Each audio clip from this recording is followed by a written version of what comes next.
Once a farmer will always be a farmer. Yan ang isa sa mga katagang tumatak sa aking isipan at ngayon ay aking napapatunayan.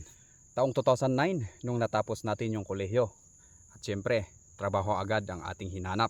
So ngayon sinubukan nating mag-apply bilang isang sundalo.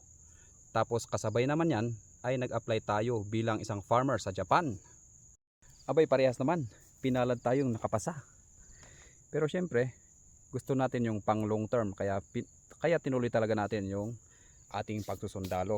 Pero wag ka, malaking tulong pa rin yung aking pagiging farmer. Ako ay nag-apply pa, ay meron din kaming farm noon na bell pepper. Maliit lang na plot. Kumbaga maliit lang siya, tatlo o apat na plot lang yan.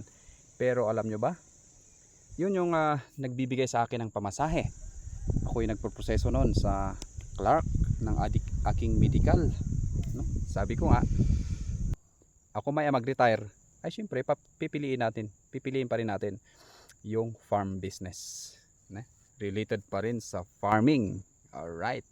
Ang puso talaga natin ay sa pagpa-farm. At hindi natin iyan ikakahiya. Saludo po tayo sa mga farmers.